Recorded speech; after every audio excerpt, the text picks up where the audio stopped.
and publish it after we're done. Let's Aye. see. It says live. I just want to wait another 5 seconds to make sure. What is that? I think we're good to go. Yeah. All right, let's start then. Whoever's listening, welcome. Thank you for coming. I'm George. This is Podlomatic. We got some awesome guests, the creators of Rags. Why don't you guys go around in a circle and introduce yourselves? Sure. I am. Oh, go ahead. Go ahead. Yeah, I am Trent Luther, co-author, and yeah, that's all I got so far. The white one. Wow. Good job. I'm co-author and I do storying. There we go. Environment. I should say environment. There we go. All right. I am Brian. I'm the script guy because I know how to dot the T's, cross the I's, put in commas and periods. I'm the whitest guy in the group. And best. then I'm Shane. I'm the PR guy that doesn't actually get paid. Me, except join the sometimes. club. It's funny because I don't know. I've been following indie comics. Let's say the latest version of indie comics, especially on Twitter, for months, maybe longer.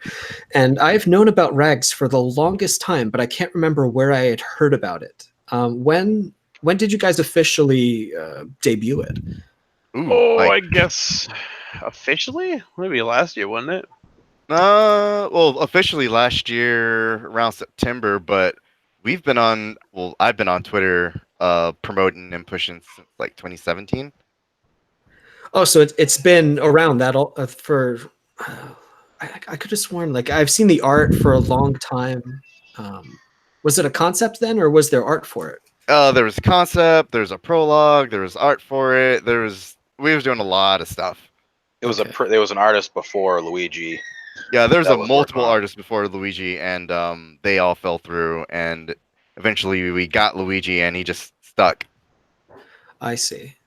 There is a lot of that's something actually that's worth talking about for anyone who might be just a writer out there looking to team up with artists. I've heard a lot of similar stories where it's hard to find and build a team. That's interesting, I think, to talk about. And Shane, when did you get involved with these guys? I quit Facebook, except to use it for like family and stuff, and I joined Twitter to follow and stalk celebrities. And I can't remember. I was like following comic creators, and somehow HP, the actual like the fan account for Rags, I just saw pictures of like the comic book pages, and I was like, this looks rad. Mm-hmm. And because I thought when I thought of indie comics, I thought of like coloring books basically. Wow. So no, I mean no, if it was Rags was the first one I found. So okay. So when I saw Rags, I was like, oh, this is like a legit comic. And then I provided feedback, which in hindsight, I'm sure Brian didn't even give a shit about. And then because I'm thinking like this is an indie book. Oh, he should add some more color. That's what I said to HP. And was it fully black and white then? No, it was colored in the scheme that Brian has it. But it was a little different in the first issue. Okay. Yeah. But I guess kind of, I don't know, I fell in love with the book and subscribed to it, and then I started pushing it because I was bored at work and turned selling Rags into a game, and that backfired later. Royally, we can get into that. He started oversold. He started doing such a good job. I was like, and got our Patreon on a bunch of people. I was like, we should get this guy on our team. I was like, I had to tell him like maybe we should slow down and. Yes, because we were prepared for what happened.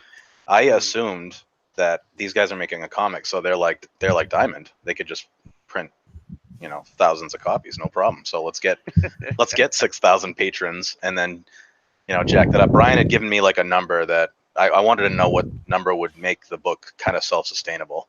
Uh-huh. And Brian threw out $6,000, and I think that's lowballing it, to be honest, but. So I shot for $6,000, and basically I played off the speculator market was blowing up around the book, so I played off that, and so we had an explosion of speculators and collectors in the Patreon, and then that kind of went a little sideways. Very Because the quick. book's not. We don't have anything against collectors and speculators, but the book's not really for that. And the Discord kind of turned a little toxic for just a hot minute. Oof. But, What was the big bottleneck at that point? Just you couldn't print enough copies fast enough?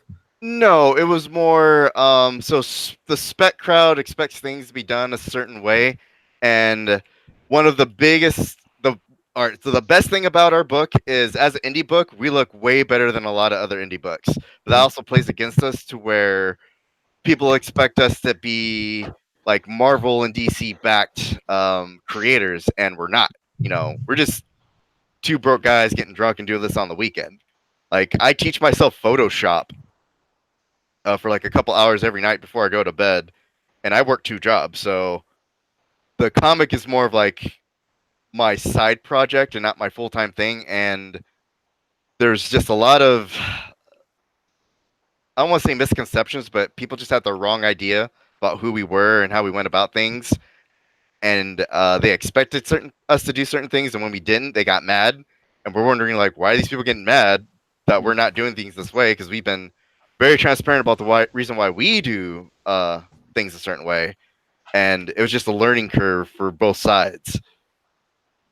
yeah, I think the real the turning point was when somebody in the a patron leaked a list of the Oh, operator yeah. names, Oh yeah, and that was Oh. the actual turning point. That was where Brian put his foot down, and we basically sabotaged the aftermarket by overprinting.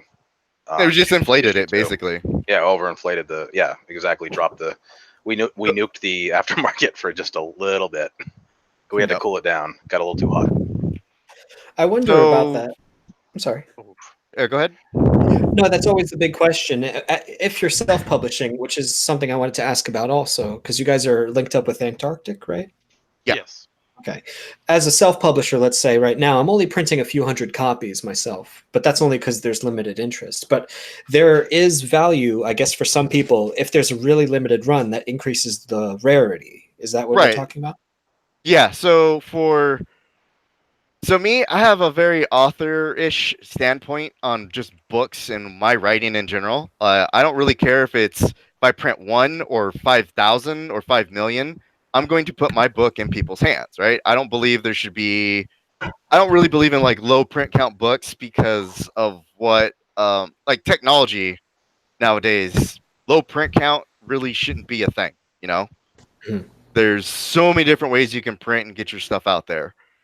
So how do I say this? Well, you're speaking as an author now. Yeah, as an author. So Yeah, I'm like, oh, I'm just gonna put this book into as many hands as I possibly can. So what really irked me was people were saying like, oh, your Patreon version should only be a 300 whatever can't count. I'm like, no, I'm gonna print as many as I can, because the main issue was that we weren't printing like first run, second run, third run, fourth run, or whatever. And that was because I was still learning Photoshop and how to make trade dresses and a bunch of other stuff. So I was still learning some stuff, and I just wasn't prepared for the major influx to happen the way it happened. And there were people who just weren't happy that we were just printing. I'm just printing the book as it is, and that's the way I see it.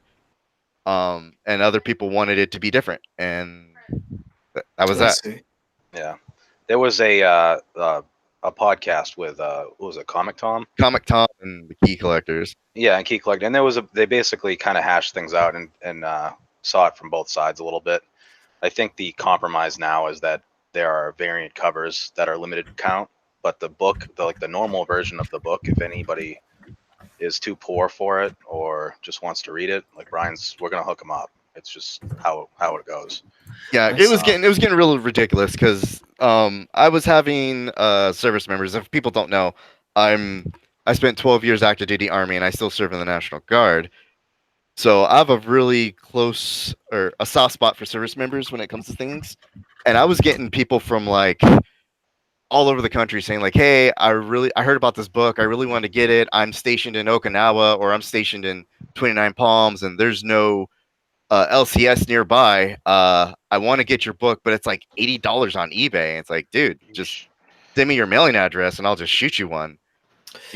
Wow. There shouldn't be a, that big of a barrier just for somebody to read a book, in my mind.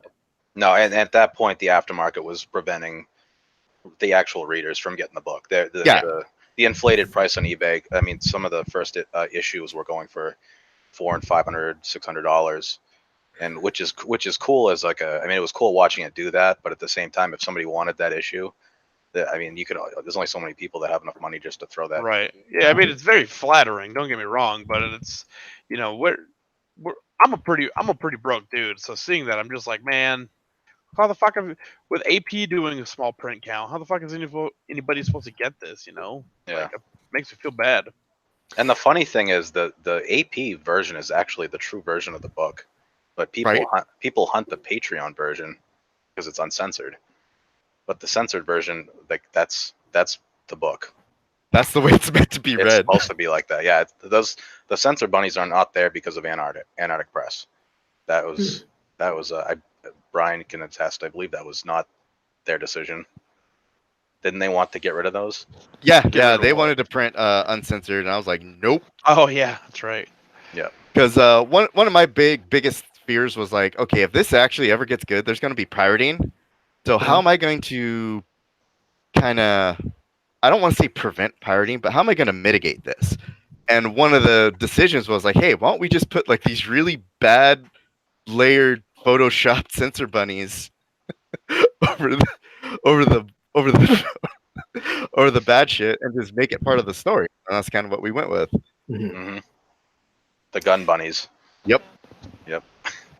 So I imagine a lot of readers then would see, as a creator, of course, I fully support the idea of you should be able to sell as many copies as there's demand for. There's really no negotiation for me. I don't know, but if people want to make money by buying rare prints, I don't know. Well, see, that's our thing. Like, we didn't get into this to make other people money by selling rare prints. We got into this because we thought this was fun. Now, he did. Now there is still a demand for the rare stuff, and that's fine. Right. Brian and Trent had at one point released like just a basic normal issue with no special cover as a print on demand, and he was selling them for a cheap, I mean basically print cost. And what we ran into was those copies were going onto eBay and selling for $30, $40, $50 because regular people that weren't in the know didn't know that you could just go to this website. Well, wasn't that a link? Yeah, it was just a link. A very public link. I thought it was only released to operators and somebody leaked it. No. Yeah. Wait, what? Yeah. That's what actually happened. That's what really? it was. It just went out to operators, so they could be like, yeah, I got a buddy who needs it too. They could kind of print some off here and there. But the thing is when that fucking dude leaked the fucking all those people's information, he also put that out. So suddenly the fucking print on demand got fucking stormed, and like it wasn't good, man. 1,200 copies got sold. I mean, it's great for the team. I mean, yeah, it's great for the team, but seeing people getting taken advantage of, that's what didn't sit well with me. And leaking that shit, god damn it. Yeah. And so I banned everybody who was a part of that little Google Plus group, and I told them, like, look, don't do this again, or else I'm going to tank your market. Just give me this dude's name so I can ban him from Patreon. And nobody wanted to fess up. So when it came time to, call me on my bullshit, they learned that I don't bluff. I don't play poker. Yep. But that's actually bad. That's a learning experience on my part. There's a better way to handle that. And, again, learning experience because we're new to this. Well, really, yeah. Indie comics, one of the questions I wanted to ask, or what I generally ask a lot of people on the show is, I'm curious what your feeling is of the state of indie comics right now. Because some people say, they say, you got the Comicsgate people over here, you got the indie comics people over here, different factions we talked about. But in general, I just call it indie comics because we're really just carrying the torch that, say, Jeff Smith was carrying 15, 20 years ago with Bone, that sort of thing. And right now we're sort of part of the internet generation where we're using social media to get distribution, to meet our fans. I feel like we have some maturing to do, the whole community, as far as interacting with each other. Oh, interacting with definitely. each other, interacting with fans, and just being good people to each other. Because, man, I know if you press my buttons, we do what we call embrace the pacifier, and we don't care. But Yep. you have to look at, is that a good example to set? I mean, you have people looking up to you, and using you as an example for, pushing their work. Like, you might need to dial it back a bit. Maybe we're going a little too rough, maybe a little too harsh. But there's some times when people are just out there to not even there's constructive criticism, and then there's just people out there being dicks, right? There's this one guy who I really don't like. His name is Mitchell Coleman, and every time I do something, he shows up and he says yes. And every time I do something, he shows up. He says, the only good thing about this book is the art. I don't really think the story's just a basic story about PTSD, blah, blah, blah. Like, okay, dude, you've made your point like 8 times. Why don't you just go away? Let people that are enjoying it enjoy it. But he's like, well, I'm only here for the investment. And I tell him all the time, well, why don't you go invest in something you'll enjoy, like My Little Pony? Like, put your money on something you're going to enjoy. Don't buy my book and do me favors just because you're going to make like tens of thousands of millions of dollars later. I still have an unopened Death of Superman. Not putting me through college. It's not making me any sort of money. So, I mean, just really have your priorities. I get it. It's a hobby. It's a thing. It is, but I mean, just like, don't come to me and tell me your book sucks. I'm only buying it because it's an investment. I'm gonna tell you go fuck off. But at the same time, that's not good, because like other people are gonna see like, oh, he's the new Mark Waid he's the Mark Waid of indie comics, and that's not how you want to be seen. Yeah. Well, indie creators especially have many challenges. So we have to wear so many hats. We're creators. We have to be creative. We also have to market. We have to be publishers. At least for myself. I'm sorry? Merchandisers. Yeah, there's a lot. There's so many different aspects to being like, if we were working for a traditional publisher, there's at least 10 people on a team helping you out. But if you're just doing your own PR stuff, for me, like, I'm very introverted, let's say. I don't really react well when people give me a hard time, let's say. If they don't like my book, I just apologize. And I want, please don't feel like you have to read it, I say. But like, I guess the kind of criticism that I've seen launched at creators, it's almost like there's constructive criticism, which is like, okay, here's how I can help you make your book better. And then there's just flaming, which I guess is just an ego thing. I want to make this creator feel small, so I'm just going to try to hurt them. I think the general rule of thumb is, if you don't like something, you can just keep that to yourself. Or you could say, I don't like this book. You don't have to, I mean, there's no reason to go blast someone online over a book. That's someone, did you make a book? No, I'm not talking about you, but I'm, I understand. But like, I mean, as an outsider, like I don't have anything to do with the making of the book. And when it comes to indie books, I back creators that aren't shitheads, that treat that. Well, I mean, Trent and Brian they're shitty, but I mean, in general, like, I mean, I'm not going to back an asshole. So I look for people that are just nice to their fans, nice to people. I mean, you don't need to be shitty. You don't need to be a troll online just to sell a book. Right. No. There's these social points aspects to it. Like I use The Last Jedi as the latest big example of there was a sort of sport of making fun of it and poking fun of Star Wars in general. And on one hand, I really like the idea of criticism because it helps me as a writer and a creator be better, do better. Don't make the mistakes that these creators make. But then when there's making fun of all the people in the team and making fun of individuals in the team, I think that's where the line would be. It's okay to make fun or poke at a project and say this is what, like a critique, let's say. this is one way to improve it.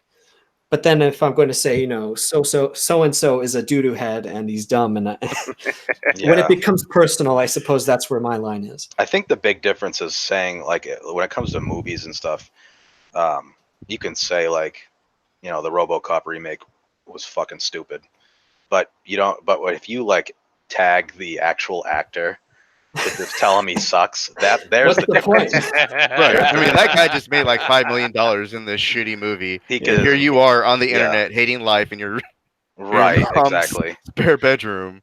It's like an Yeah. internet blood sports thing. People get addicted to, I guess, the trolling. It's the clicks, the likes, all Yep. the likes and I guess retweets so. and shit. Yeah. It's like a what's the word, right? It's it has exponential growth. The more you get praised for it, the more you do it. Yeah. And it really is, I think, for indie comics, the future of indie comics, it's ultimately going to be toxic and destroy it from the inside. Oh yeah, definitely. If you join groups. Yeah. So Possibly, we have taken the stance of we're just gonna be ourselves and promote the book. That's it. We're not here to pick sides. We're not here to BTF SJWs. Which, if we want to talk, one of the things I hated about Comicsgate was I was always wanting Rags to be enjoyed by everyone. Like that was kind of like my thing. I mean, I know it's not written for everybody, but everybody can enjoy it. It still is. I mean, It's still the goal to get everyone to like it. right, but I'm saying I know that it's not going to be like, all right, I know like a service member is going to get the jokes more than like a civilian would. Let's say, right? So I know who my target audience is, but at the end of the day, you know, I've had people who are SJWs say like, "Oh my god, this book is good," and I've had people who aren't SJWs say, "Oh man, this book is good," you know, and that's what comics has always and fandoms had always needed to be. They needed to stop being divisive and more of something that just brought everybody together. And that was always my goal. And people wanted to use Rags as a weapon, and I never liked that. I respect that. Yeah. There's a certain. I mean, there's so many weapons out there. Why not a table? Well, from a business perspective, right? I understand there's an ideological tug of war out there, but I've always, well, I'm biased because I always say I'm firmly center. I want to try to be friends with everybody I possibly can, except like jerks. And I want my book to be enjoyed by as many people as possible. We don't have to talk about this too much more, I guess, but for the future of indie comics, so it sounds like the narrative is that we have to try to be more gentle with as many people as possible, try to get as many readers looking at our stuff as possible. At least as creators, that's to our benefit. Right. And I don't know if it's,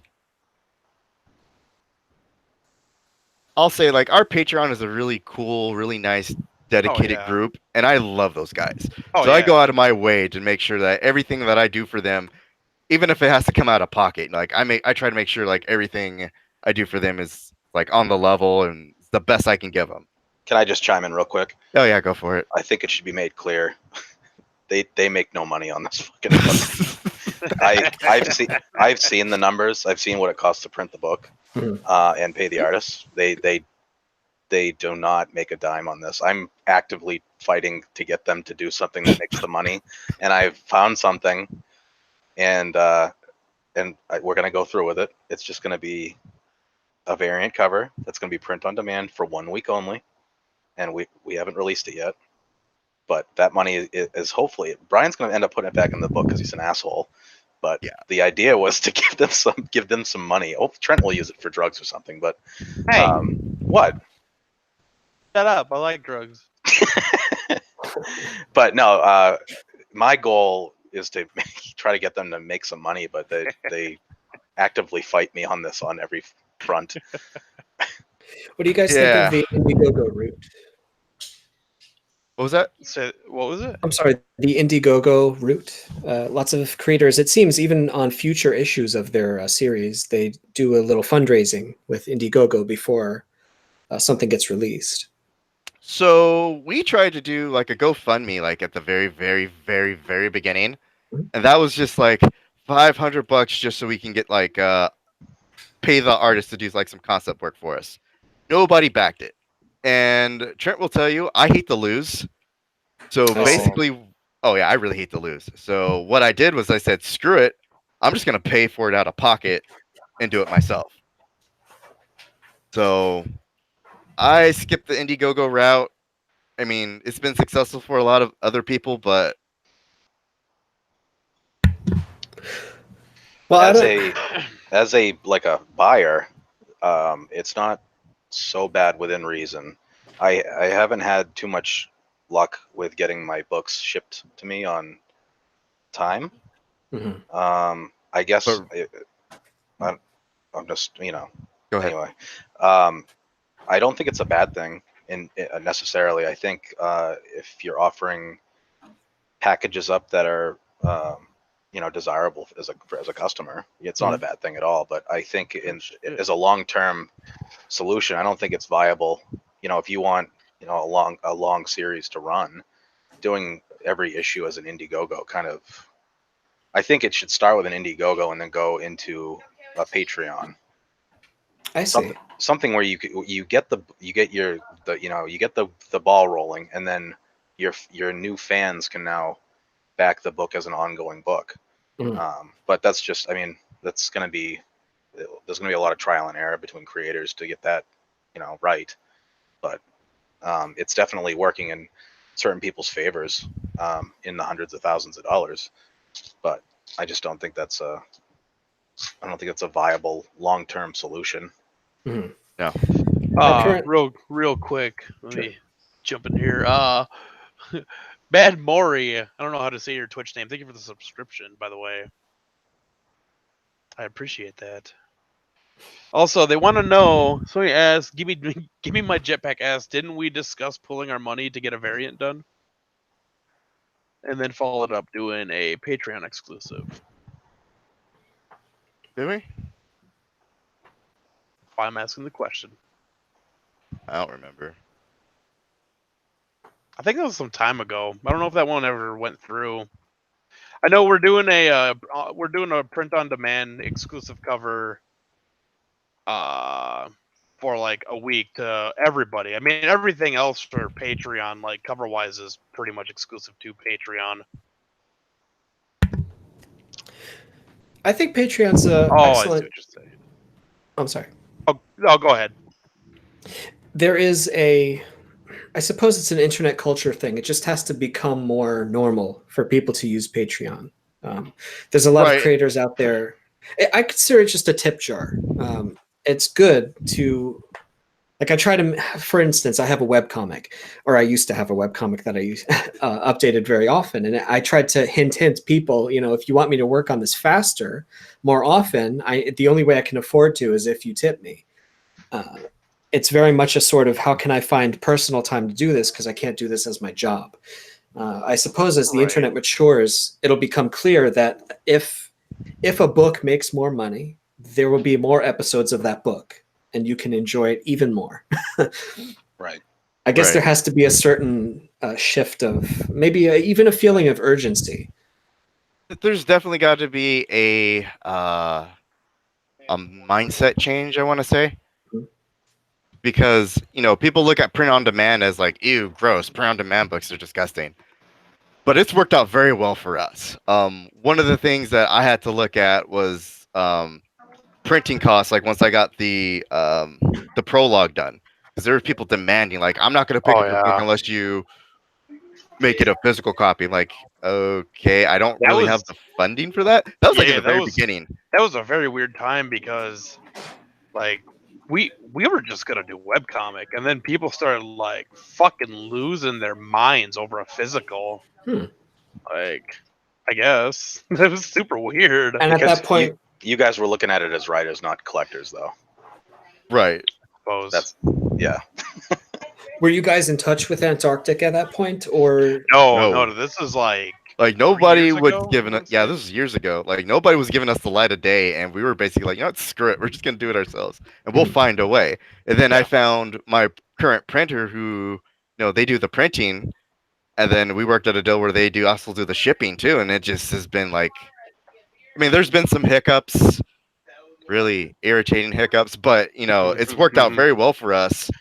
And other people, I've referred other people to them, and I got laughed at, and they decided they wanted to go Kraken printing, and look where Kraken printing's at. Right Oh, bro, we missed. Oh, Dodge that on boat. that one. now, I've heard about that.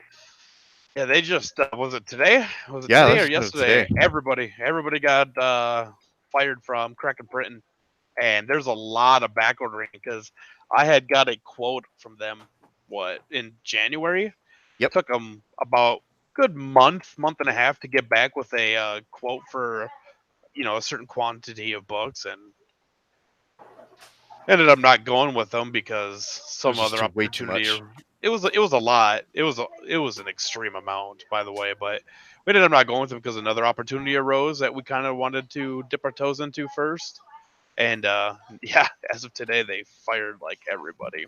Jeez, I wish there was more.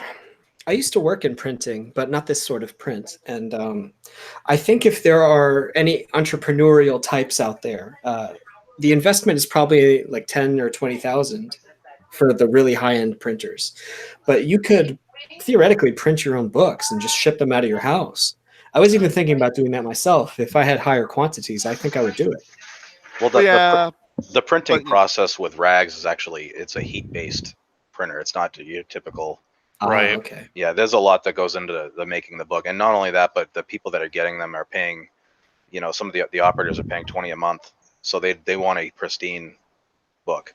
I see. So I don't know if you want to say the printer's name, Brian. I don't know. You would kind of quiet on that, but Nah, not today. not today. I'll say it afterwards. But we've actually we actually upped our quality, so Oh yeah, definitely. like by milestones. Like the quality of the books beforehand were just kind of like meh. I mean, they were doable, they were serviceable, but now we've gotten like less refunds, I would say, or just complaints about damaged books. Hmm. I mean, to get a damaged book now is like very, very rare to have to replace. And that's normally from like the printer is literally like, oh my god, I can't handle this amount of prints, and then it overheats and does something weird. Jeez. There's also Peter Samiti of Alternate Comics, if you've heard of him. Yes, he's got that really cheap. Well, I don't mean cheap in quality, but I just mean inexpensive. Yeah, inexpensive newsprint. Newsprint, yeah. Yeah, okay. I've been wanting to. He has some kind of partnership program where they'll print your stuff like on really inexpensive paper stock. And I was thinking, for my next book, I want to try to get in touch with him and see what that looks like. But I suppose the collectors wouldn't want the newsprint then. It's not bad. I ordered a couple books from him, and they came in good condition, and the paper quality is what you'd expect. Mm-hmm. They were black and white though. That dude is the nicest person on the fucking planet. Yeah. He's very personable. So he's my favorite person. He's a treasure. Okay. It's true. Like I only had to listen to him a couple of times on YouTube, and I was like, wow, I really just want to shake his hand and hug him. He seems so nice. I hope someday that all of us, like, there has to be some kind of con where we can all hang out and get to like meet each other in person. He's one of the people I definitely want to talk to just to pick his brain. He seems very experienced in this sort of thing. Ask him on Twitter. I mean, he'll answer you. Sure. Oh yeah, he will. Yeah. I got it. Or send him a DM. I mean, he's a very nice guy. And setting up a con and getting me to leave. Oof, that's a tough one. No good. Pack South. So he's in Pack South. Cliff's in Pack South, so I can go. That'd be dank.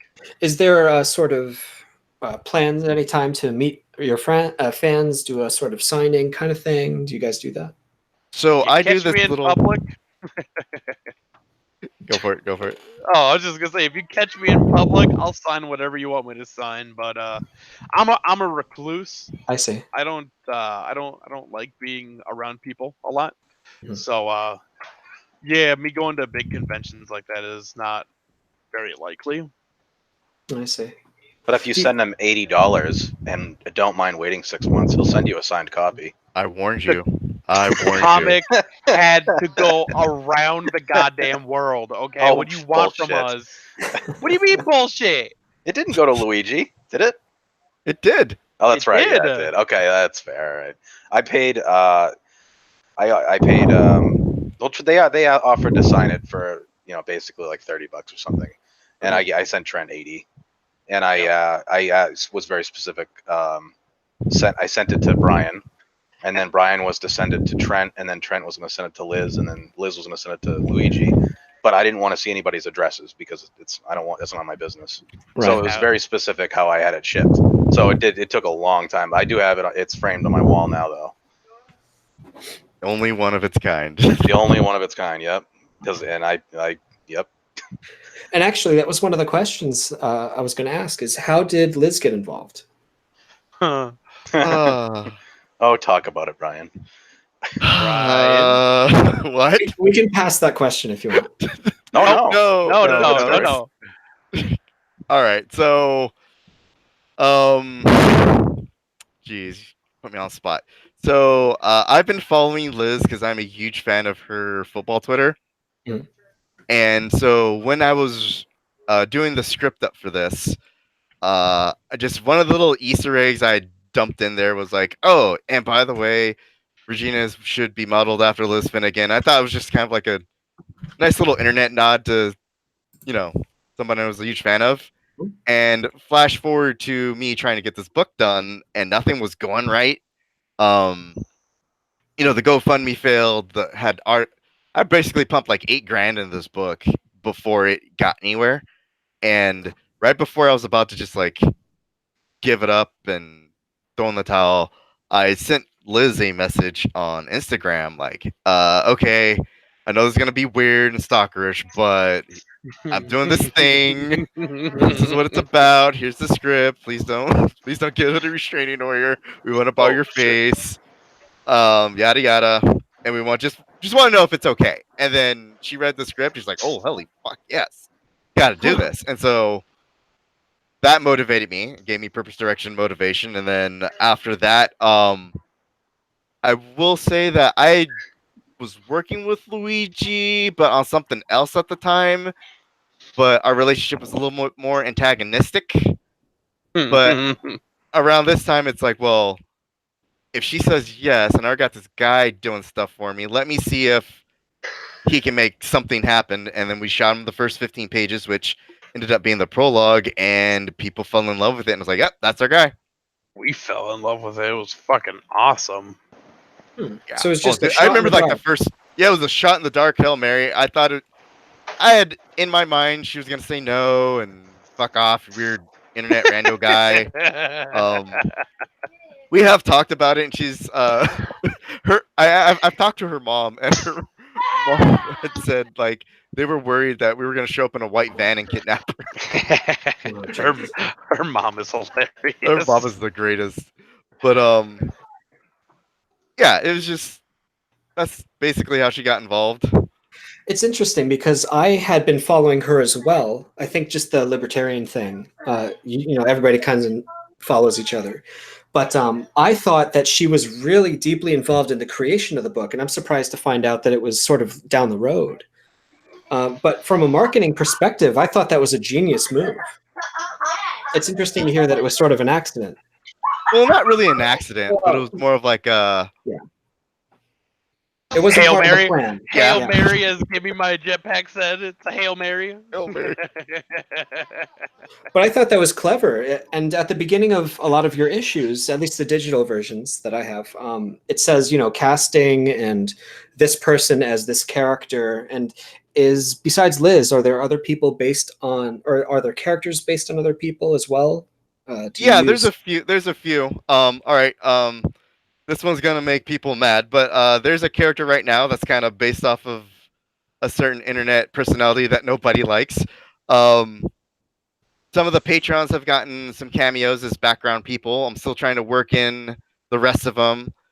There is the place that they're staying at is called the Jackie Brackett Adult Emporium, and that's named after the wife of one of my old army buddies, who actually subscribed to the Patreon too, and they've actually helped us out with our storefront. There's like other nods to things hidden in there. Just gotta be in on the joke to find them. I see. Easter eggs and such. Oh yeah. The book is loaded with Easter eggs. So many Easter eggs, and people are gonna kick themselves. And there's actually a golden Easter egg that if anyone discovers, what was the prize, Brian? Everything.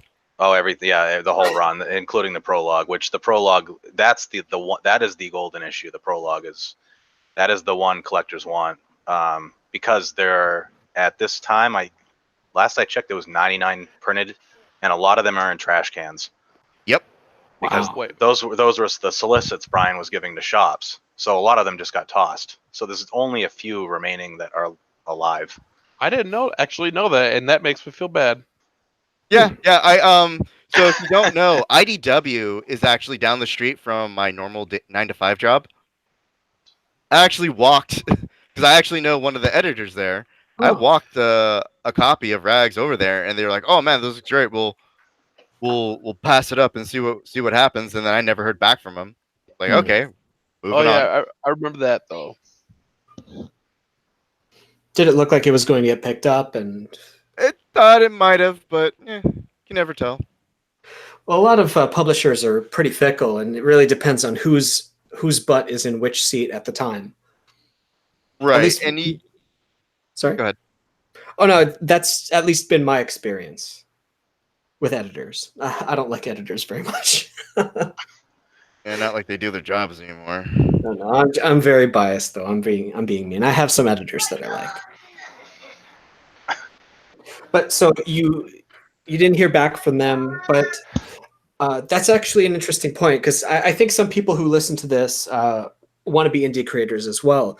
I'm getting a vibe of like, if you're publishing your own stuff, hang on to a few copies just in case. Yeah. Oh, definitely. Yeah, yeah. Look at this. You can make a few extra bucks. See, even selling original pages, I suppose. Those go for a lot. Oh yeah. Luigi will not let those go. Well, For nothing less than like $500 a page. I think that's Yeah, actually... I've been trying to get him to send me some pages. Like, hey man, let me copy just one. Just that first page you did. That's all I want. Like $500. Like, It's the artist contingency plan. I have heard even the big guys who work at DC and stuff, they get paid the page rate, but they keep their originals and they can sell the originals. That's what I've heard. That is, yeah. You can, if you go to a con, if you go up to most artist booths, they'll have the original pages going for 4 figures easy. Wow. If it's someone like actually most artists, honestly, original page art from a popular comic will go 4 figures. Jesus, really? Yeah, all day. Yep. Well, I'm shooting myself in the foot then. My next book it's all digital. Yeah, there's a downside. I mean, it's there's you so say many it's all good- digital now, but I've seen some of that artwork. Yeah, dude, you got yeah. Well, we'll see. I'm all in on your book.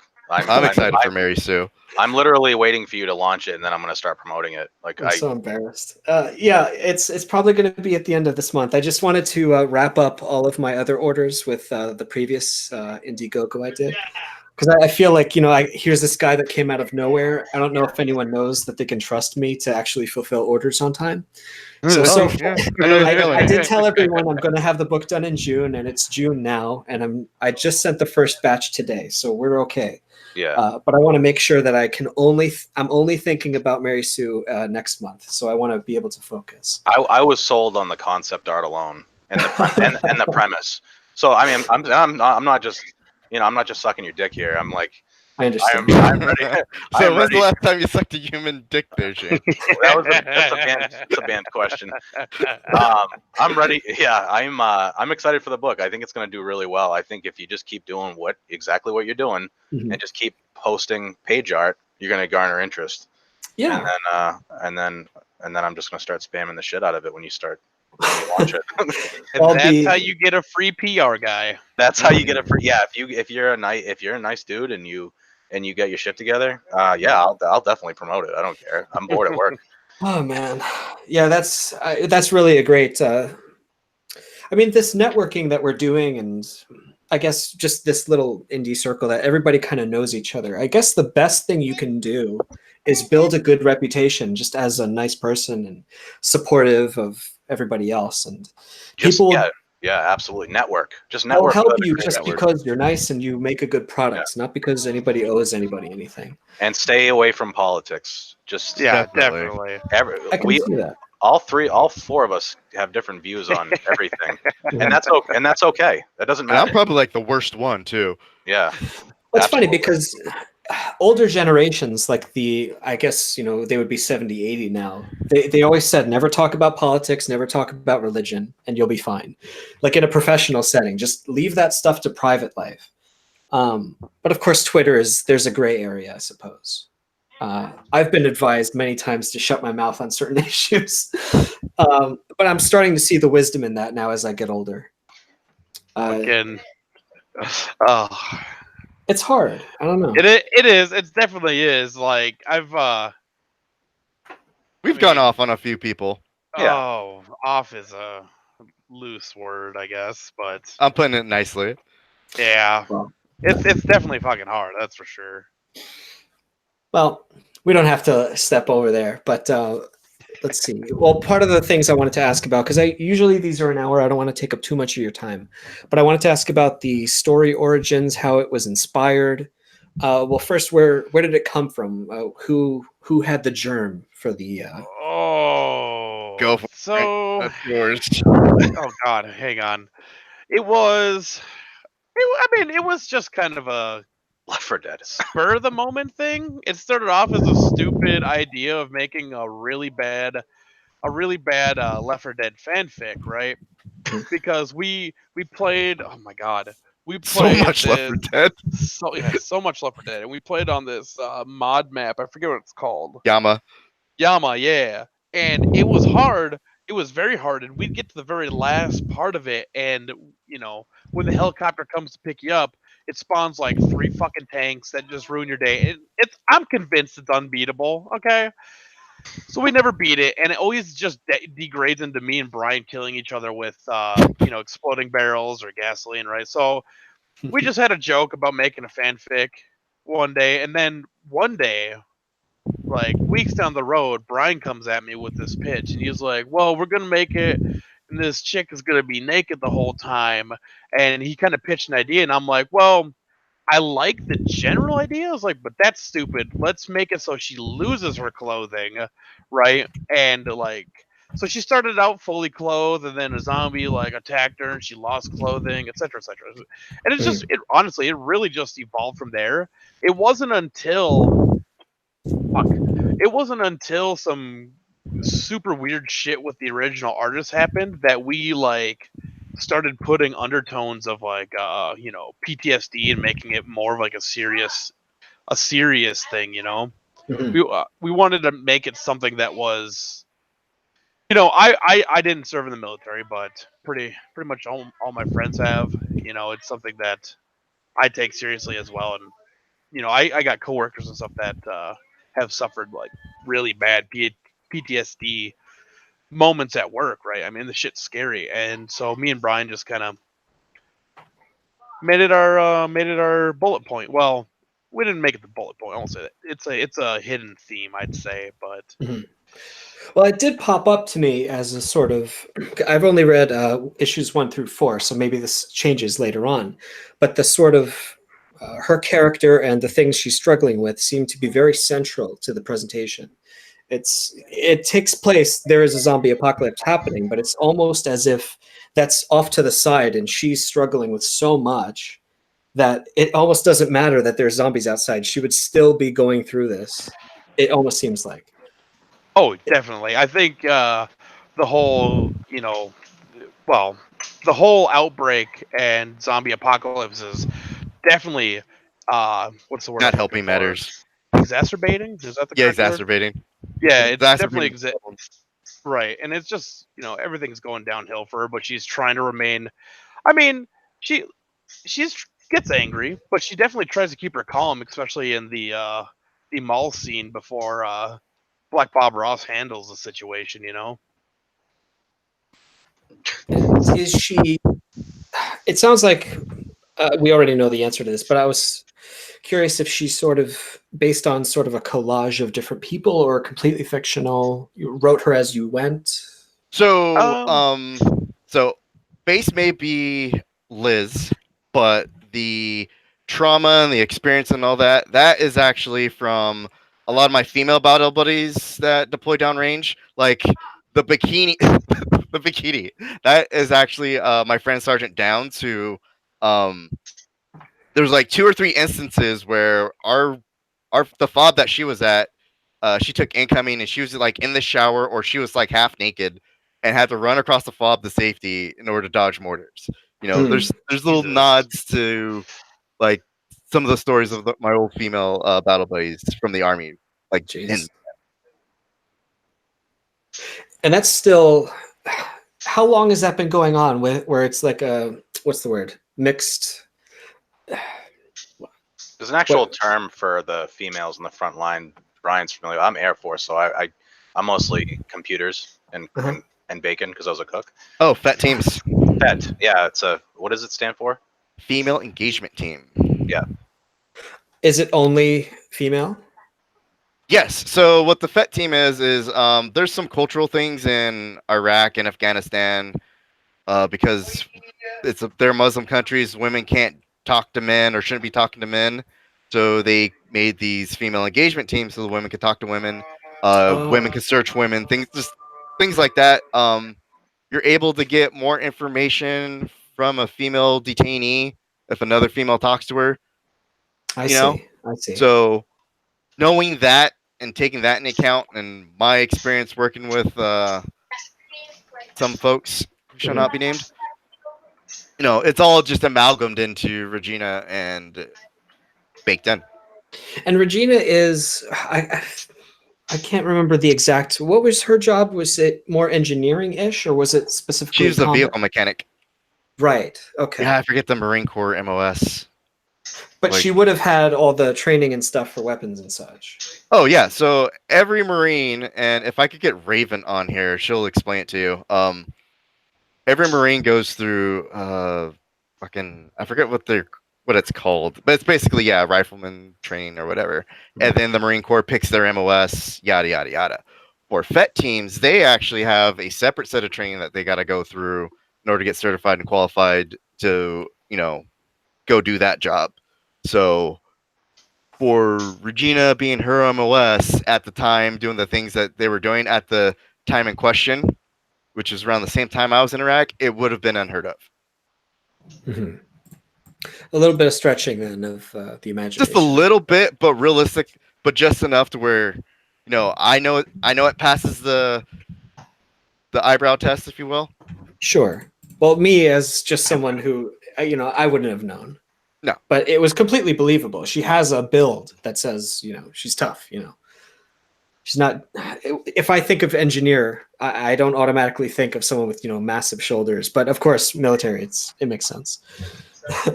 Right. But I would say that's one of my, when I was younger, I used to read a lot of military books and that sort of thing.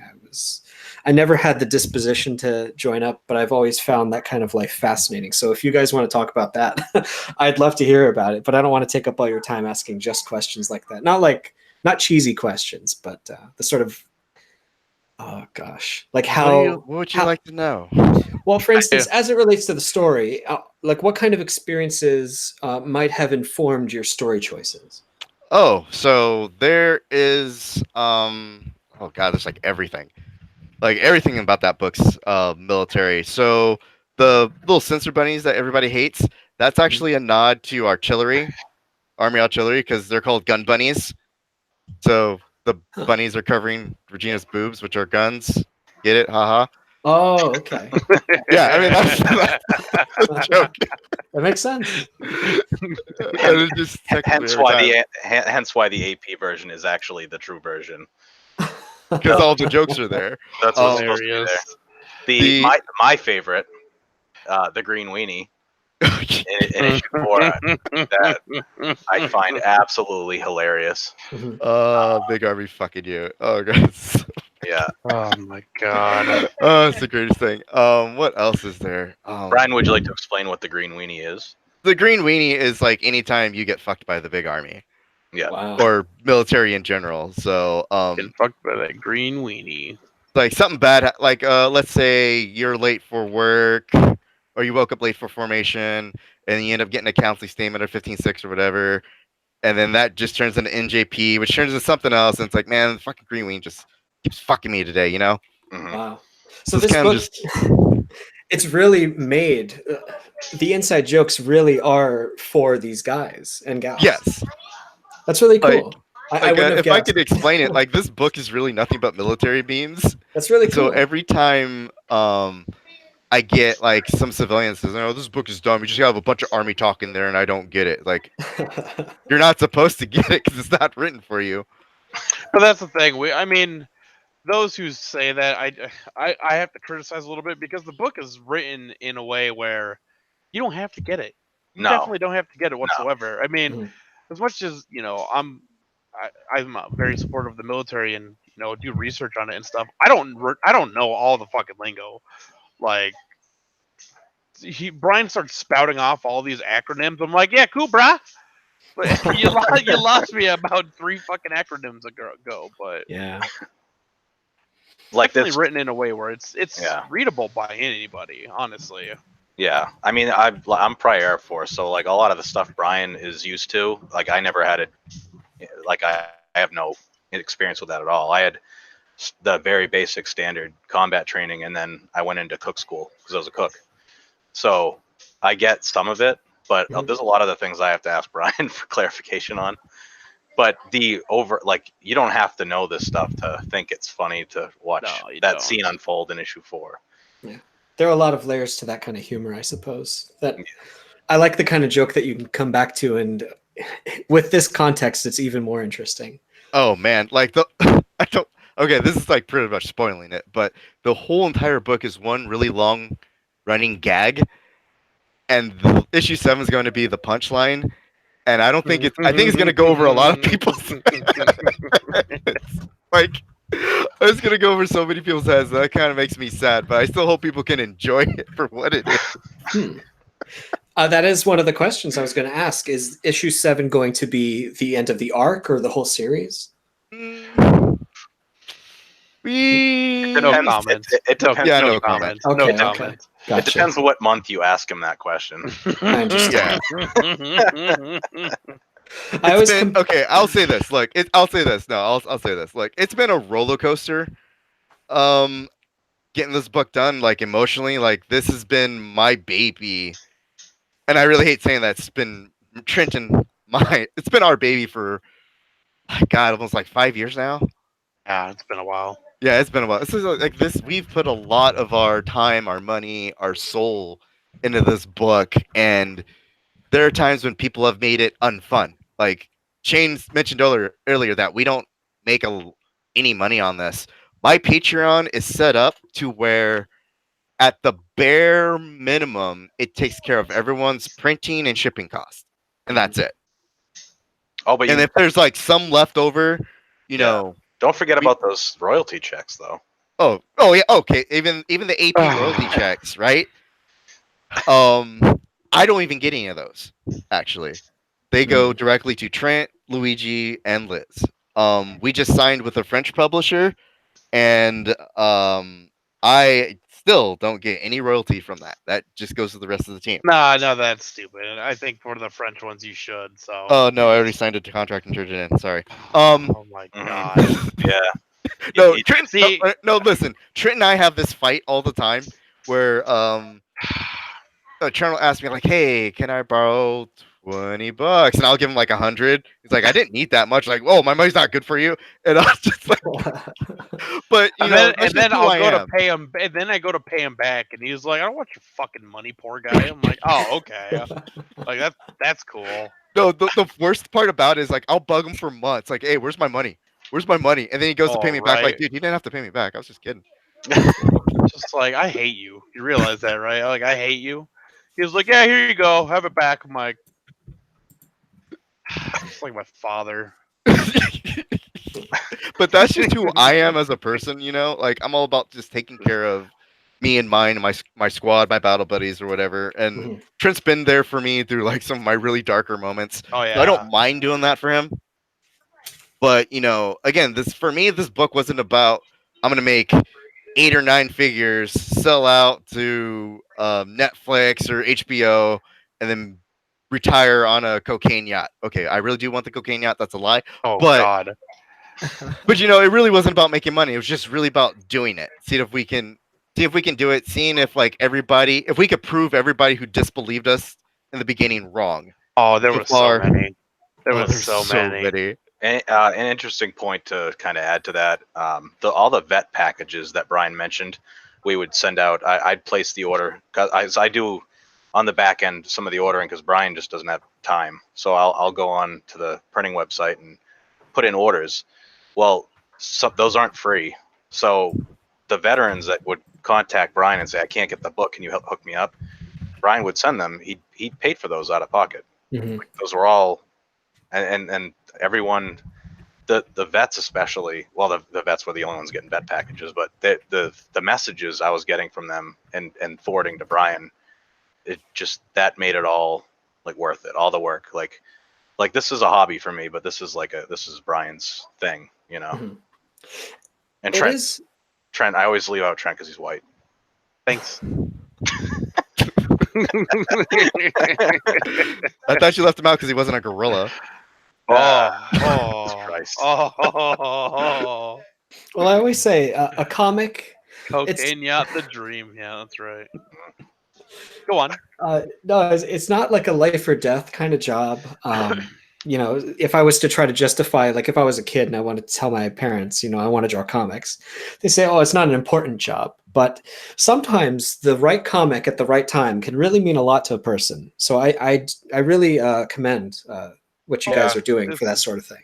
And that's, oh my God, this gets into some super Emotional stuff. Emotional stuff because Brian is a little more informed on the first incident that happened, but just recently, my wife's uncle, who huge fan, huge supporter from the get go, he had I think it was stage 4 COPD, and he spent a lot of time in the hospitals, and all he really had was Greg's comics, and I would send him them, and I'd send him books and a lot of, we help him out when we could, but the winter we had a really strong winter, a lot of snow, so we couldn't get out of town a lot, and he ended up passing, and so Mhm. like that was, it was sad, man. It was hearing about supporters who have been big supporters pretty much from the get go passing is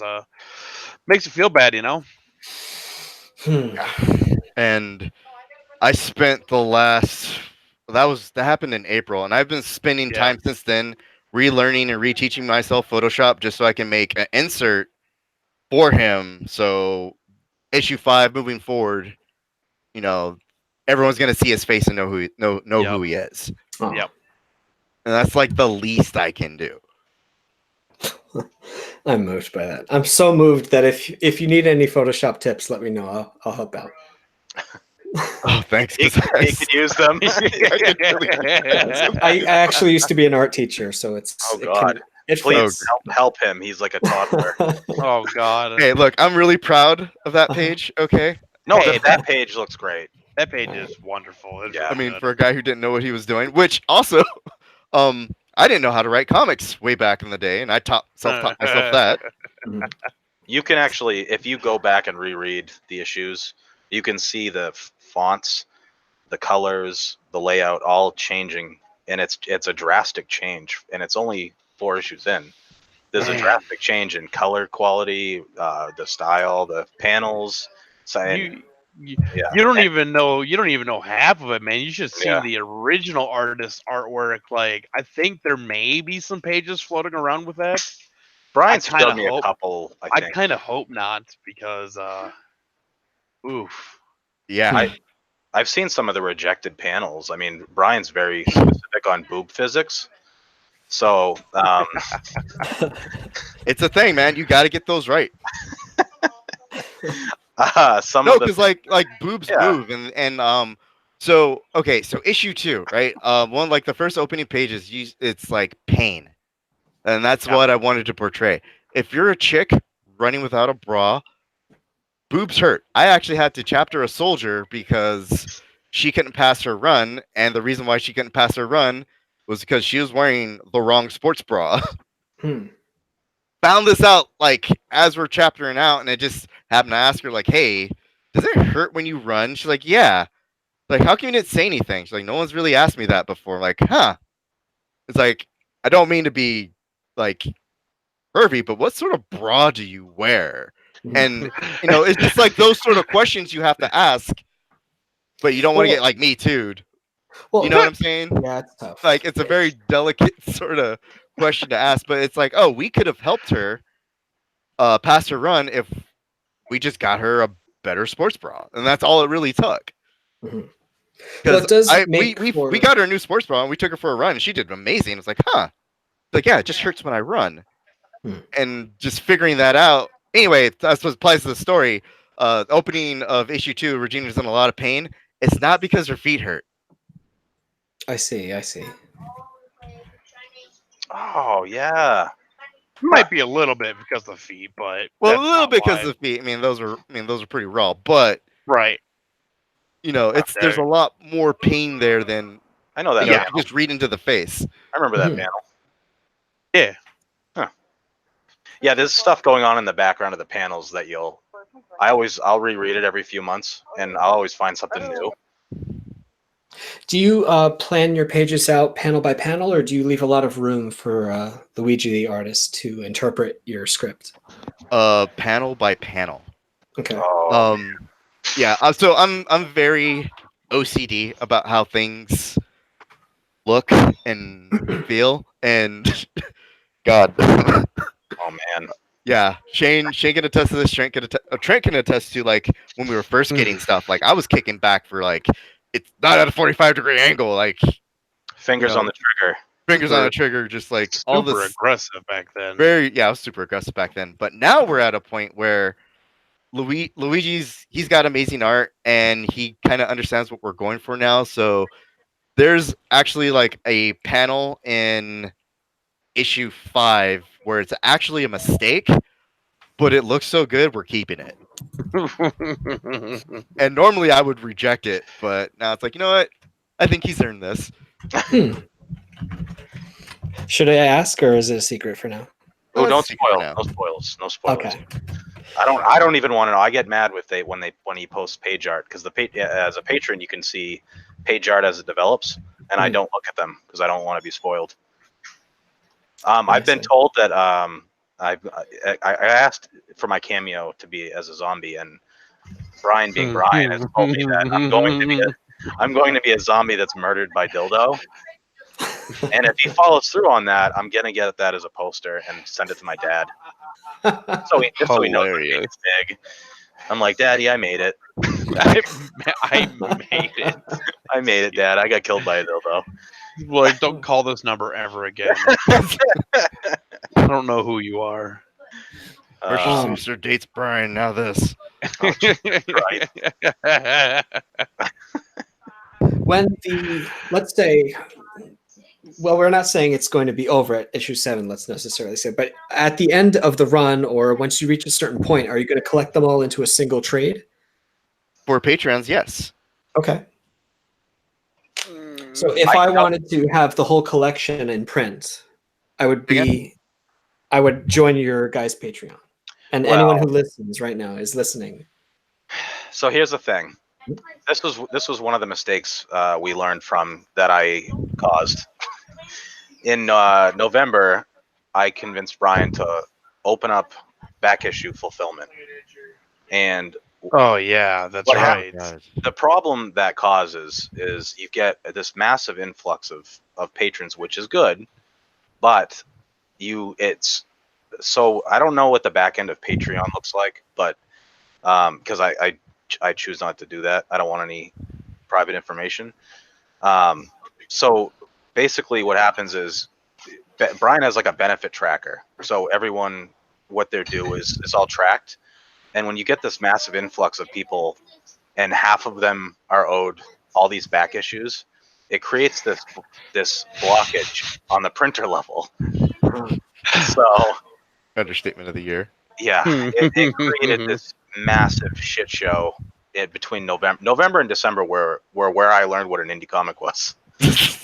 So, and the other problem with back issue fulfillment is it kind of burns the guys that have been there since the beginning. Mm-hmm. I think what Brian's working on now, and I don't think it's been fairly public. Yeah. Second prints basically of the series, and he's redesigned. They're going to be basic covers with a second print kind of logo, so it's not going to hurt any of the collectors. Because again, this is it was a stepping stone. It's going to give people an opportunity to own physical copies and they won't be overpriced. They'll be standard. I think. What do you charge? What's it, Brian? Like $3.99 an issue? Ish. Not even. I mean, it was cheap. I mean, Yeah. the pods were really cheap. Well, that's a whole other thing. But the second prints, I don't know how he's going to release them, but there's a plan to make it so people can own physical copies of the issues. But I don't know if AP is going to do a trade paperback. I kind of hope they do a hardback. Well, they have to get that through me, so. Yeah, I get it. I know. Yeah. The other problem was with the print on demand. I'll just add in this. We were talking about this before. When Brian just nuked the aftermarket, part of that was making the print on demand variant like $20 or $40 to print. Mm-hmm. So it was basically charging what they were selling it for on eBay. So in order to make, and then okay. Anyway, I don't want to get into the background too much. Well, printing in color is very expensive in general. It is, yeah. One of the things I try to talk about is the production process from start to finish.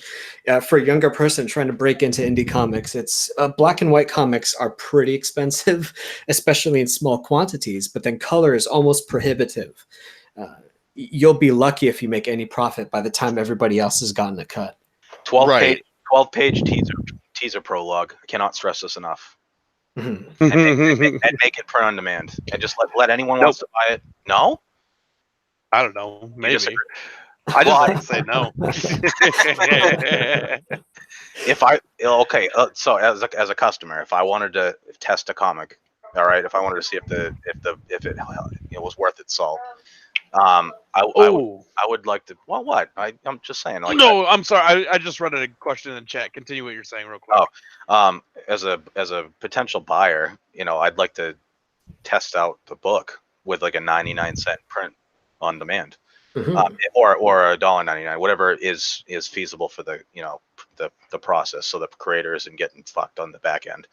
But having that prologue kind of gets something into people's hands, and then here's the cool part: if the book is good and you keep those prologues, and then other people trash it, and then the book becomes successful, you now have a very valuable comic book, because you want to limit the amount of time the prologue is available, because you want the book to be rare and if you desirable, right? Yeah. So you want it to be available for a limited time, and then say you sell 50 or 25 or 30 copies, all right, and then you shut the thing down, and it's good, and people receive it well, and they like the book. Now you've got 30 people with countless followers on social media, looking at this book, like, if they praise the book, you've got all their followers now interested in the book. Hell, even if they shit talk the book, like, what the hell is this? I gotta buy this to see it. Right. All right, okay. I'm gonna read this question off real quick because I feel like this brings up a good point too. What would you say your name was earlier? Man, I'm really bad with names. Holy shit. Me, George? No, not you. No, somebody in my chat. He said, "How would it work getting regs added to Comixology? Is that something that could be a thing?" Well, that's the Amazon one, right? Yep, that was the Amazon one. So, all right, there's two problems. I'm sorry, Mad Maury asked this. So, go ahead, Brian. Okay, all right. So Amazon actually, on my Shopify store page, Amazon yanked my Amazon business account. Oh So- shit! I didn't know that. Oh yeah, so I wasn't able to accept Amazon payments, and I still have like $500 that need to well, Amazon owes me $500 pretty much. Hmm. So that's strike one. Go to hell, Jeff Strike- Bezos. Strike two, and I'm not sure if everyone knows this, but Comixology is kind of where everything goes to get pirated. Yeah. I earned my blood wings on that one. Yep. So when we first got out or got published or whatever, we were on Comixology, and then there was like so many websites pirating the book, which to me is weird because on our website you could read it for free. Yeah. There you You go. still can. Yeah, you still can read it for free. It's the page rate's like 1 page a week, but you can still read it for free. And then I keep the digital copies like ridiculously cheap, like $1.50 for uncensored. Mhm. I mean, there's Censored. really no, it's $1 for censored and $1.50 for uncensored. Oh, okay. Right? 50 cents for boobs. Okay, I got you. Yeah, just 50 cents because it really doesn't cost that much to remove the bunnies. Yeah. I mean, just like, oh, remove a layer, save, now export as a TIFF, Mhm. right? So anyway, I don't believe like digital books should ever be more than like $3 because they're digital, right? Yeah. But physical copies, those are actually a little bit more because there's printing, there's shipping, there's QA, QC, yada yada yada. Anywho, so we found our book getting pirated on all these freaking websites, and we reached out to the people who we thought we needed to reach out to, and we just got told like, hey, this is how it is. Yeah. And we had all the pirates telling us like, we're just gonna pirate your book anyway, so suck it. So Brian is not one who likes to lose, so I was like, all right, you guys are gonna pirate it, you're at least gonna have to come to me to get the page view, or buy it digitally anyway. So I yanked it off of Comixology and gave Amazon the big middle finger. And And oddly so- enough, the piracy pretty much went away Stop. once we pulled it. Yeah. Once we pulled it off of Comixology, it was pretty much over. Hmm. Super weird. Yeah, funny how that works. This is not the first source that I've heard bad things about Comixology. Well, it's weird to us because it wasn't up on Comixology for all that much, was it? Nope. And well, I'm assuming Amazon is fairly worldwide. It's not like it's a it wasn't like it was a you couldn't get a hold of it kind of thing. It was definitely out there. It was fucking everywhere at that point. Yep. But I also feel it's crossing a line when you pirate an indie book. When you pirate like a DC book, who gives a shit? Not that I'm not encouraging it, but I mean DC's not gonna. They're fine. They'll be fine. But when they were pirating rags, that was literally taking money out of Brian and Trent's oh pocket. yeah, Literally, like, so I made some harsh comments to somebody that was arguing with Brian on. oh I remember that. Yeah, that's kind of got- what endeared him to I got VIP status for my comment, and it was basically diabetes. No, I said I hope you get all forms of cancer and your family has to watch you die slowly. Jesus. Jeez. Yeah. I Well, remember that. as a salesman, I take this shit personally. Like that's what I do in my job is as a salesman. Mhm. So when I see theft of something that I'm promoting, I get fucking mad. So So you know what? It wasn't so much like the piracy was the issue. It was just like their attitude about it. Oh, I'm in college and I can't afford comic books, and this is the only way I could read it. And then it's me telling them like, look, it's only 99 cents. Like, okay, yeah. So what excuse do you have now? I see. Yeah. And then the best part about it, like one of the first comments was like, man, the art's good, but why do they have these stupid bunny sensors on it? And I just chime in because I knew people would pirate it. Oh, that's right. They got Oh, so yeah. mad. I forgot about the censorship was actually a deterrent for piracy at first too. Yep. Completely forgot about that. I said that in the beginning. Trent, of have the you video. been listening?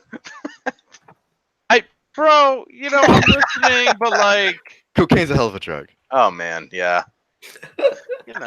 What a difficult problem to have, really, especially for indie creators. Right. Yeah, I mean, like how do you- we're how do not you being target it, not trying to be snobbish about it. I mean, you know, it's in a way, yeah, it's really good that we got pirated. That means we're popular, right? Mhm. But at the same time, you know, like any DC book is going to do at least 10,000. Sell 10,000 units Mhm. at a minimum. And that's just like getting to all the stores all over the place. There are comic book shops that told me to F off when I tried to order my own book. You know, Bro, Same. Yeah. In those I, words. not in those words. Okay, there's a comic shop here in Fargo. I'll fucking say the name because I don't care. These guys pissed me the fuck off. The comic shop is called Paradox, right? And I was super excited, and I was like, I'm gonna order my own comic, and I'm gonna sign it when I pick it up, and I'll just leave it there, and they can resell it. I don't fucking care what they do with it, right? I was just that excited, right? Printing from APs, hitting shelves. So I contact Paradox, and I'm like, yo, can we? I was like, can I pre-order this? He was like, yo, pre-order it. And then the day it arrived, I'm like, hey, did this shipment come in? He was like, oh no, we didn't order that because we saw the publisher and we don't order from them. I'm like, Really? you could have given me a heads up. He's like, we only do the big three. And I'm like, why? He's like, well, it's the only thing that sells. I'm like, okay. Mhm. I was like, how's that the only thing that sells? He's like, well, we'd rather sell gaming stuff instead, like D&D and dice and shit like that. I'm like, man, fuck you guys. You ain't even a goddamn comic book store. You're a fucking gaming shop. Get the fuck out of here. Those guys were dickheads, man. I was pissed. That's one of the questions that I've been lately wanting to ask. At least where I live in New Jersey, there's a lot of comic shops, and I hear that they're not doing great. But No. wouldn't they be head over heels to have a creator come in and sign books? yeah. My LCS, every time a book gets published, I buy like 10 copies, I sign them and throw them right back on the shelves. And they're ecstatic about it. Haven't Such done it a piece lately of because I've shit. been insanely busy. Yeah. My shop won't stock them, but they will order them for me.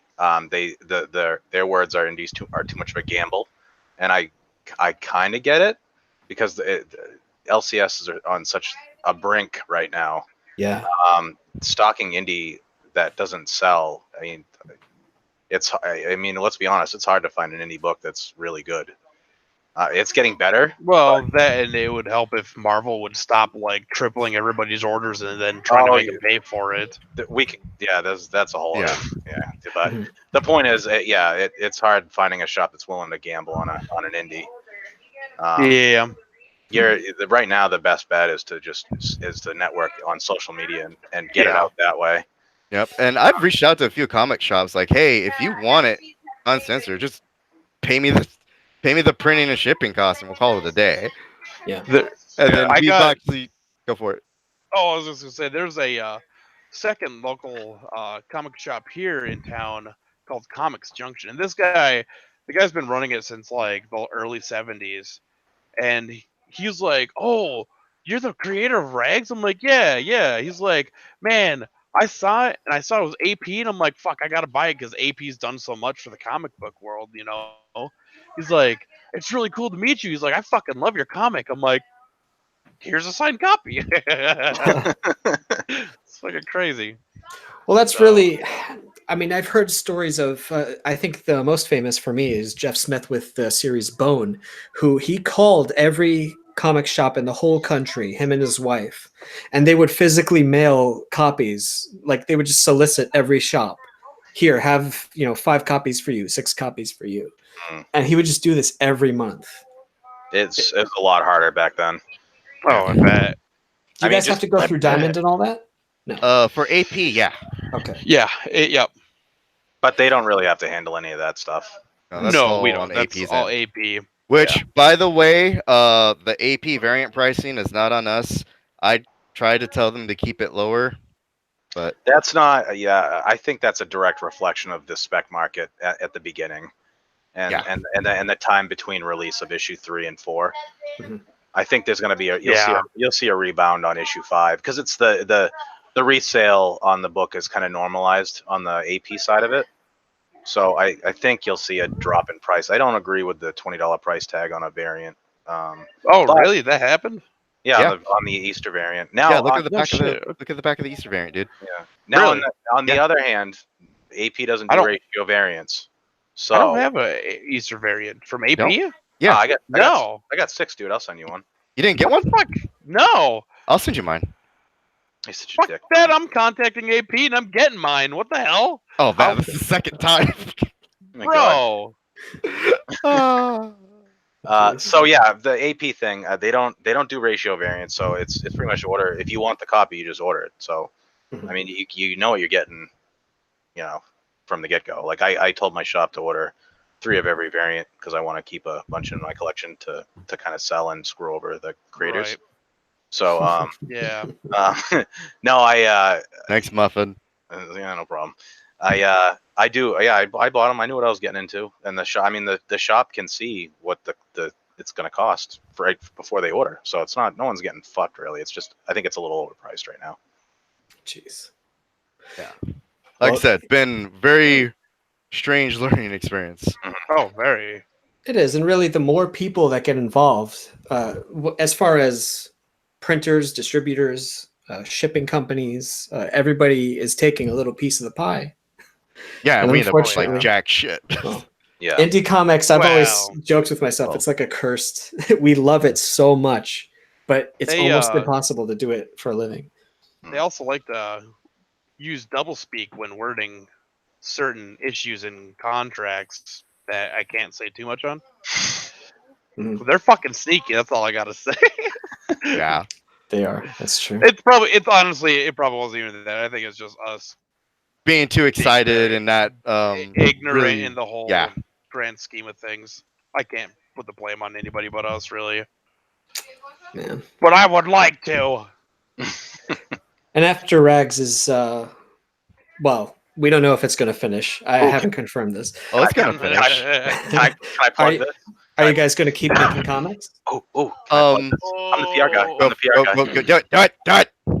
So coming on the heels of 7, Wow, just the really? heel. You did not need to start it with that. coming on the heels of issue 7 of Rags will be the launch of the new book, Mr. Lister, Sister Fister. Lister. Now, Lister. can we say who the main protagonist is based off of? Oh yeah, sure, go for it.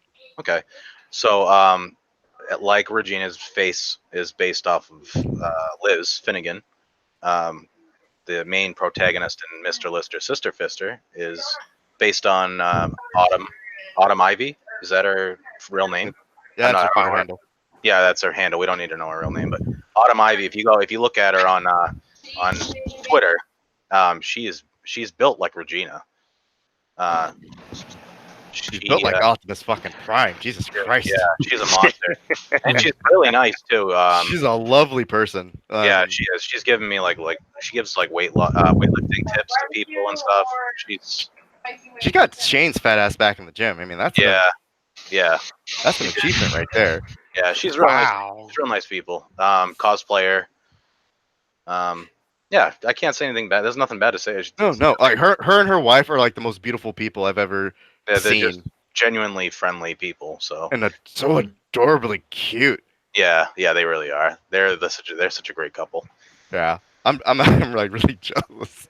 Yeah, they're happy and we're not. Oh, I'm happy. I mean, I I'm don't know about happy. you. What the fuck is this? Oh, that's right. Yeah, you got something. Okay, that's good. Oh yeah. Sorry, not everyone can have a gorilla. Yeah. Hey. Lonely boy, get out of here. He was really sad when Harambe died, Oh my God. and not for the reasons you think. Right. Look, all I'm saying is, I'll reiterate my point. But if you dominate an apex predator in the wild, You're gonna beat those gorilla cheeks. We get it. yeah, Yeah. and you Yeah, are yeah. now the king of the jungle, and I'll die on this hill. Yeah, you and every other furry. Oh, that's actually a good question. Hang on a second. Is there going to be a separate Patreon for Mr. Lister, Sister Fister, or is it going to be tied into the regs? I'm still debating on that. I'm planning on just funding it out of pocket, You're such a and fucking jackass. yeah, I'm planning on funding it out of pocket and just making it. I don't want to repeat the same mistakes I made with Rags, so I'm very wary about like doing another Patreon. But Can I say I still gotta think about. Can I say what I want you to do? Yeah, not gonna do it, but I think go ahead. now with the popularity of Rags and Brian and Trent's names now, I think an Indiegogo to do the whole book, like the whole book, would be the way to go. Okay, I'm not stop really. being he's fuck you. No, look, all right. So Brian is not a guy who likes to fail, right? You know what It's not gonna Indiegogo? fail. No, that's not the point. That's not the point. It gives you an opportunity to fail. I am taking the opportunity to fail out of the Oh my equation. God. There's no failure here. It's getting done. Okay, so you're gonna make all right. So you're gonna make the book out of pocket. Yep. My point of contention is you should do an Indiegogo and offer like a variant cover for printing purposes. Just let me help you make money, for fuck's sake. Hang on a second. First, What? Mad Morty asks, digital or physical? This is Brian's love child. Unless he Yes. forces me to do it, I'm not gonna. Yeah, so I have to say the stipulation on this one. This is like the first thing I'm actually doing without Trent, so I'm a little scared if it's gonna land. Because I don't know if you guys know, Trent's like the real writer, and I can just like he's the real storyteller. I can just dot the T's, cross the I's, you know. You take my words and put it on paper. Yeah, I mean, it's a concerted effort. So I'm really, really concerned on whether this is actually like if Trent was involved, then hell yeah, we'll do like Indiegogo, Kickstarter, all of them. We'll do them all. But it's gonna be fine. It's gonna be me by myself. It's like, Will Brian be listed as that one guy on the cover again? No, I might change it to. That's for Rags only. Yeah. Yeah. Go for you could go with AP's listing of your name as Brian Bell. Oh, right. Yeah. I forgot about that. Like, no wonder I. Oh, no. Okay, so when we first started getting published, the thing that would happen that would just peeve me off was they left me off of the credits on all the like you go to Midtown Comics and look at Rags Is Your Run, written by Trent Luther. Like, and that's it. That's it. It was a team. It was a team effort. It was like Trent, Liz, Luigi, and whatever. So we started this joke where I would just get listed as the other guy, and we started throwing that in the credits page. But AP started kicking that back, like, "Oh, you guys have no sense of humor." But give me my anyway. It sounds like, Shane, you're trying to your role on this team, let's say, is right now sort of trying to get it to reach the next level, let's say. He's trying to get to make money. So I'm trying to. I listen. I work on commission in my job, in my real job. I'm not in this for money. I'm in this because these guys have been great to me.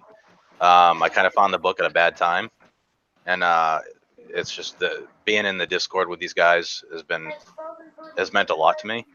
So you know, I try to make the book money, and they won't let me. The problem is me. It is. The problem is me. I'm like such an idealist. Yeah, he is. Yeah, he really is. And I've gotten a couple wins lately that are the print on demand thing. We're gonna do 5 issues that are gonna run for a week apiece, and we're just gonna see to test the water. And I know Brian's gonna put it all into probably Mr. Lister, but I mean Trent will get some money, and he's gotta pay his child support and stuff. Wow. Jesus. No, I mean Trent's got a family. I mean he could use the money. Yeah. I mean let's be honest. But yeah, that's my goal is to try to get the book money. That's really it. He's just trying to get me into a new tax bracket so it ruins my life. Yeah, pretty much. Like I run the I run an Instagram page, and the Facebook's pretty much just for Rags that I run, and then I do the Twitter like between and when I have downtime at work, I'll spam like the Patreon link and stuff like that, and Brian does the store, and Trent spams angry tweets about nonsense. So much nonsense. So good though. Such good nonsense. And then once Mary Sue gets ready to go, I'm gonna be. I want that book to launch. It's gonna go really well. I got a good feeling. I really do. I really honestly swear to God, like the The concept alone. The concept alone and the art style is gonna work. It works so well. Be patient with me because super bad with names of anything. I'm like, this isn't a joke. I'm just really bad with them. Mary Sue is the one where she's in that weird like mech thing, right? Yes. Yeah. Yes, I am super excited because first things first, let's start off with there's no good fucking sci-fi anymore. Okay, the only thing sci-fi that I'm really excited about is cyberpunk at this point. But sci-fi, it doesn't look like a lot to it. And this, bro, I am very excited. I am So very much excited. pressure. Also, the concept of using a trope as like your driving line. Yeah. Like you mentioned Mary Sue, like it's literally a Mary Sue, but everything goes wrong. Right? The setting is that the world doesn't care that everything is perfect for her. So let's say she has this mech suit, but she was given this mech suit. It's not something she earned, which is the problem with Mary Sue's. But even though she has, like, let's say a really overpowered suit, she ends up blowing everything up and she has to pay insurance money for all that stuff. So the more damage she does during her fights, the worse it gets for her. So really what it is a story about her maturing and learning how to be responsible with this immense tool that she has. Oh my God! Just do that. Keep doing that. You're gonna be fine. I'm telling you, just keep putting page art out there and just tag me in it. I'll retweet it. I don't have that many followers, but Brian will retweet it. We'll retweet the shit out of it. I mean, it's gonna be great. I think it's gonna be phenomenal. Oh yeah, we're gonna kick the shit out of that book. I'm gonna love it. Well, I'll be grateful for that. If you guys ever need help with anything, let me know too. Yeah, Photoshop for Brian. Yeah. I can teach you how to do Photoshop. Yeah. Hey, look, I learned clipping mask the other day. I'm proud of myself. Those are rad, yeah. No, okay. Like, short story. We were on Discord the other night, and Trent was trying to talk to me, and I was trying to figure out how to change this bunny skull to make it like a gradient highlights sort of neon thing, and I was getting so frustrated, and I was being really snappy that I finally did. I was like, oh look, I did it. Oh yeah, very snappy. Really good. Though. He's really underplaying his snappiness because like he'd be talking to me, he'd be like, and then we're gonna. Right, just goes quiet. I'm like, can you fucking finish? And he's like, will you shut the fuck up? I'm doing something. I'm like, oh, okay, that's cool. Jesus. Yeah, I think with a lot of these applications, the trick is figuring out how do I put this? You know what you want to do, but you don't know how to tell the software to do it. Right. So Photoshop, it has a lot of workarounds. Gosh, I've been using it for 25 years almost. Oh, you're gonna be 20 years, I should say. But no, I'm still learning stuff today. So it's really just the only limits is what you want to do, and then figuring out how to ask it to do it. I was gonna say, variants. I'm all about variants. Okay, your character I think would be done really well if you contacted Miss Sashi. I actually did.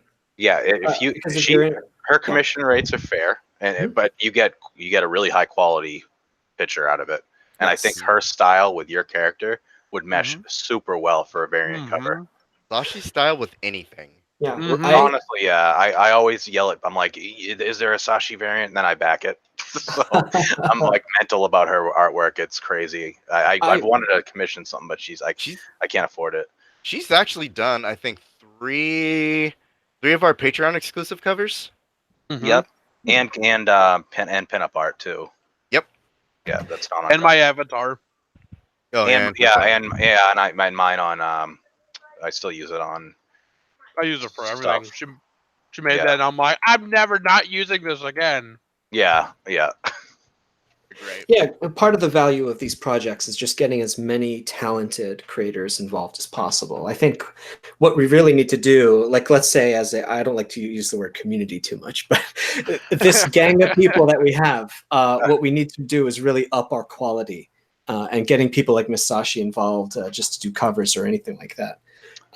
Finding new Brian's really Brian kind of tasked me with finding artists for variant covers, Mhm. and one of his stipulations was find people that nobody knows about, and are really high quality. So I that was an interesting task for me to find creators, artists out there that were like, hey, I'm selling, my commissions are open, and their work was phenomenal. Finding those people that nobody really knows about has been a key thing for Brian with the covers. So the one of the pods we're gonna do is this. I'm not gonna spoil it, but it's done by a lesser known artist, but it's a fantastic image. There is a local artist here in town, and he does some really great work, Brian, that I want to send you and see what you think about having a special thingy done with that too. Well, show it to me. Okay. No, I gotta see it. Yeah, no, I know. I will. I'll send you some business. Well, let's see. It's been about 2 hours. I want to make sure that I want to make sure that you guys are fully plugged with all your stuff. Let's see if we could. Well, first, how can everyone find your stuff? The website is to read it online. Oh yeah, it's ragszombie.com. You can test the waters there, and if you like the book, come over. This is another thing I like about the Patreon. All right, so patreon.com/ragzombie. If you just want the digitals, if you just want to read the uncensored digitals, it's $1 a month. But here's the thing. You get the books instantly. So if all you want to do is just pay the $1 and read them all and then quit, you can do that. So realistically, if you want to just do that, you can. But I do recommend if you join and read the digitals. The digitals are in the Discord. So join our Discord and kind of see how we are as a community inside the walls there. I mean, it's really friendly. I mean, we've got channels for gaming and movies, and it's not just the book. I mean, and right now, like it's fucking everything in that Discord. Like, there's channels for everything. Yeah, I can't keep up. I can't keep up at all. It's a really great community, and you meet a lot of like friendly people. Yeah. So I recommend like people jump in for $1, and if they like it, then you up your pledge. You don't want to do that, that's fine. We've got dollar babies that hang out and they show us, and they're not. There's no one's looked down upon. Right. Unless they're Coast Guard. Unless they're Coast Guard, we are very anti-Coast Guard for God, various reasons. They're not people. They're not the DoD or DoD. Yeah. I'll have to ask about all that military stuff next time. I tell you, I'm a real fan. You see, when I say that, it sounds patronizing, but I really am. I admire it so much. Maybe next time I'll ask about that then. If you guys will permit me. Sure. Yeah. But yeah, if you guys, with your next issues, your next books, if you want to promote stuff, please do let me know. I want to try to do more of these interviews. And you guys are all on Twitter, right? I'll leave the link in the description. Yeah. There's at Rag Zombie, and then there's at Nihilus, and then at Spider Guy Shane. And Luigi is a running joke is he's chained in Brian's basement. He is not on. If you find him on social media, good on you. We keep him hidden. He's very hidden. He is very hard to find. The reason why I don't put his stuff out is I have it on good authority. Marvel is trying to stake him from me. Oh, geez. Yeah. No, you need him until the end for sure. Oh, yeah. Well, he's doing Lister too. Oh, yeah. He's also going to be. So if I do any like. So a lot of the problems with comics as of late is there's like maybe like one creative team on it for about 12 issues, and then the character changes because the next team has their interpretation and yada yada yada. The one thing about Rags and me and anything that I ever do, you're gonna automatically know that it's going to be Luigi as the main artist. Period. I love him. Period. And yeah. He's our little Filipino love child. Love him. So much. If there's like no more Rags, or if there's like another creative team doing Rags, and it's not Luigi on it, it's probably a fake or a fanfic, which are just as bad. Or we sold out to Netflix for a disgusting amount of money. Disgusting amount of money, like 2 cocaine yachts sort of money. Oh, Netflix. so much. Netflix.com/rags. Clom? .clom? .com. .com. Clom. .com. Oh, Wow. God. Let's see then. In that case, I guess I'll just sign off on this video, and I'll just say bye to you guys offline. But I want to thank you guys for responding to my invitations. I'm really glad I talked to you guys. You're really cool, and I really enjoy your book. I recommend it for anyone listening. Of course, it's for mature audiences. Well, how mature are we talking? Immature, Wow. mature people. There's I'd say stuff. 13 and up on the AP ones. Okay. Read with discretion, you know. Well, you guys will see it when you go and check it out, which I Yeah. encourage everybody to go do. But yeah, thanks again, guys, for coming. I really appreciate you guys talking to me. I want to thank my date who's asleep on the couch behind me. Is it your dog? It's Tell your not my dad I dog. said hi. It's a real girl. I don't believe you. Well, my dog's asleep on the couch. I think she's asleep in the bed. I gotta go. Wow. Okay. Tell your dad I said what's up. Hey, Dad. Boys, Right. Frank, The black say hello. Tell the black one I said hi.